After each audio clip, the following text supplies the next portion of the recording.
गोश्त और चिकन को भूल जाएंगे जब आप बनाएंगे बेसन की ये मज़ेदार सी गट्टे की सब्ज़ी का सालन, जो खाने में बहुत ज़्यादा टेस्टी लगता है। ये राजस्थान की बहुत ही फेमस डिश है, लेकिन आज मैं इसको अपने अंदाज से बना के तैयार करूँगी तो बहुत ही ज़बरदस्त सी बनकर तैयार होती है, जो सबको बहुत ज़्यादा पसंद आती है। तो चलिए चलते हैं इस मज़ेदार सी बेसन की गट्टे की सब्ज़ी की रेसिपी की तरफ। तो इस मज़ेदार सी रेसिपी को बनाने के लिए सबसे पहले हमने यहाँ पर 1 कप बेसन ले लिया है, यानी मैंने यहाँ पर 1 पाव बेसन लिया है। इसको हम एक स्ट्रेनर से छानकर एक बोल में ऐड कर देते हैं। तो स्ट्रेनर से छानना ज़रूरी है क्योंकि इसमें काफ़ी गुठलियाँ होती हैं और काफ़ी कचरा होता है, तो वो सारा कचरा स्ट्रेनर के अंदर आ जाएगा। तो यहाँ पर आप देख सकते हैं कितना सारा इसके अंदर से कचरा निकला है। तो ये सारा कचरा हम डिस्कार्ड कर देंगे। हाफ़ टी स्पून हम इसके अंदर नमक ऐड कर देते हैं और हाफ़ टी स्पून हम इसके अंदर ऐड कर देंगे हल्दी पाउडर। हाफ़ टी स्पून ही हम इसमें लाल पिसी हुई मिर्चें ऐड कर देते हैं।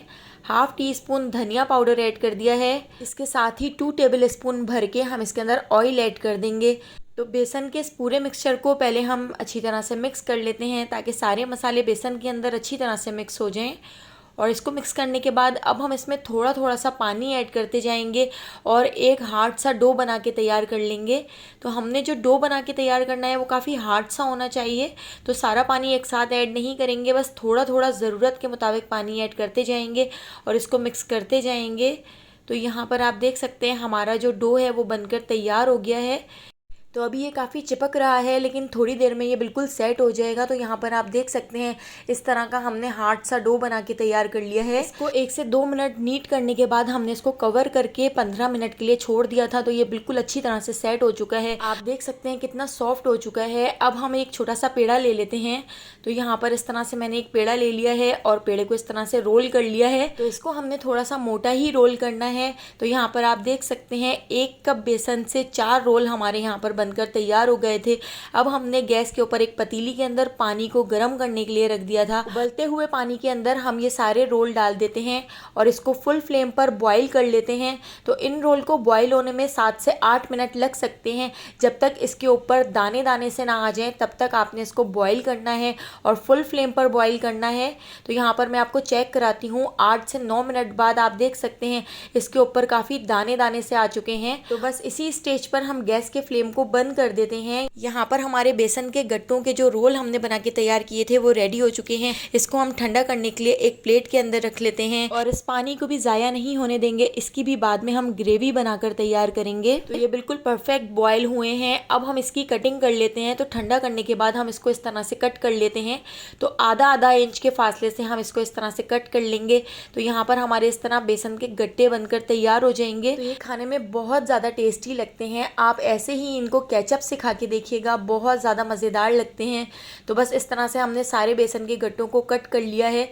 आधा आधा इंच के फासले से कट किया है। तो अब हम इसको साइड पे रख देते हैं। अब हम इसकी एक ग्रेवी बना के तैयार करेंगे। ग्रेवी बहुत ही टेस्टी और बहुत ही मज़ेदार बन के तैयार होती है। तो बेसन की गट्टों का सालन बनाने के लिए हमने यहाँ पर 2 दरमियाने साइज़ की प्याज को इस तरह से रफली कट कर लिया है। एक बड़ा बंच लहसुन का ले लिया है। 2 इंच का अदरक का टुकड़ा ले लिया था, उसको हमने इस तरह से छोटा छोटा कट कर लिया है। और इसके साथ ही हमने यहाँ पर 2 दरमियाने साइज़ के टमाटर ले लिए थे। तो टमाटरों को भी इस तरह से रफली कट कर लिया है। इन दोनों चीज़ों को अलग अलग पीस लेते हैं। तो यहाँ पर आप देख सकते हैं प्याज लहसुन अदरक का पेस्ट हमने बनाकर एक बोल में रख लिया है और टमाटरों का पेस्ट भी हमने यहाँ पर बनाकर एक बोल में रख लिया है। तो चलिए अब इसकी ग्रेवी बनाना शुरू करते हैं। गैस के ऊपर एक कढ़ाई रख ली है। कढ़ाई के अंदर हम ऐड कर देते हैं 1/2 cup oil.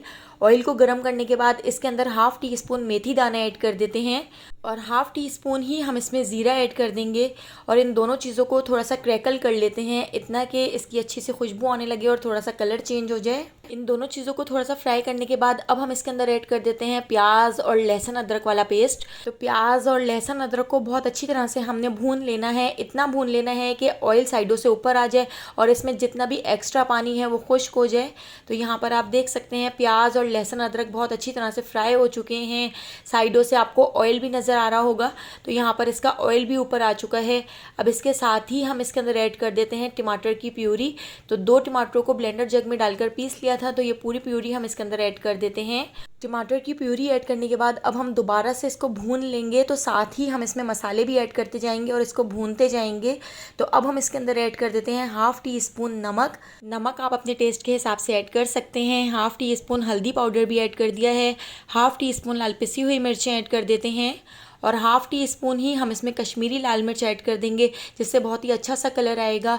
Half tea spoon धनिया पाउडर ऐड कर दिया है और इन सारे मसालों को ऐड करके हमने इसको बहुत अच्छी तरह से भून लेना है। इतना भून लेना है कि साइडों से ऑयल ऊपर आ जाए और इसका पानी खुश्क हो जाए। इस कढ़ाई के अंदर मसाले को भूनते वक्त काफ़ी छींटें आ रही थी, क्योंकि ये काफ़ी खुली हुई कढ़ाई है। तो मैंने इसको दूसरी एक गहरी पतीली के अंदर ट्रांसफ़र कर दिया है ताकि इसकी छींटें ना उड़ें। तो इस गहरी पतीली के अंदर हमने इसको ऐड कर दिया है। अब हम इसको बहुत अच्छी तरह से भून लेते हैं। तो इसको हमने इतना भून लेना है कि साइडों से ऑयल ऊपर आ जाए और इसका पानी खुश्क हो जाए। तो मीडियम फ्लेम पर इसको भूनते जाएंगे और थोड़ा थोड़ा पानी ऐड करके 1 से 2 बार इसको भून लेंगे। तो 1 से 2 बार पानी ऐड करके हमने इसको अच्छी तरह से भून लिया है। इसका कलर भी चेंज हो चुका है, साइडों से ऑयल भी ऊपर आ चुका है। अब हम इसके अंदर बेसन वाला पूरा पानी ऐड कर देते हैं, जिसमें हमने बेसन के गट्टे बॉईल किए थे। तो उस पानी को आपने फेंकना नहीं है, बल्कि उसकी आपने ग्रेवी बना के तैयार करनी है। तो यहाँ पर मैंने पूरा पानी इसके अंदर ऐड कर दिया है।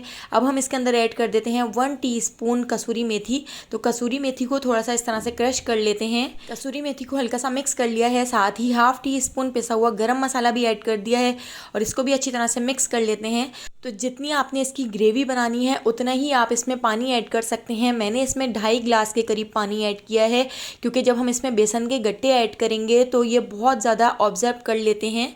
तो हम इसमें सारे बेसन के गट्टे ऐड कर देते हैं।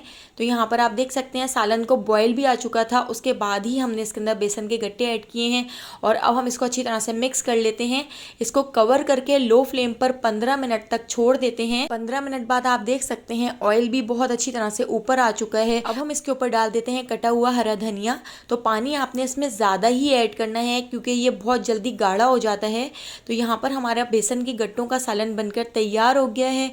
अगर आपको मेरी ये रेसिपी पसंद आई हो तो लाइक करना बिल्कुल भी मत भूलिएगा और मुझे कमेंट करके बताइएगा कि आपको मेरी ये मज़ेदार सी रेसिपी कैसी लगी। ये रेसिपी खाने में बहुत ज़्यादा टेस्टी लगती है, एक बार आप इसको ज़रूर ट्राई कीजिएगा। और अगर अभी तक आपने मेरे चैनल को सब्सक्राइब नहीं किया तो जल्दी से मेरे चैनल को सब्सक्राइब करके बेल आइकॉन के नोटिफिकेशन को ऑन कर लीजिए, क्योंकि डेली जो मैं वीडियो अपलोड करती हूँ उसका नोटिफिकेशन आपको फ़ौरन मिल सकेगा और आप मेरी सारी वीडियोज़ वॉच कर सकेंगे। तो आने वाली वीडियो तक मुझे दीजिए इजाज़त। अल्लाह हाफ़िज़।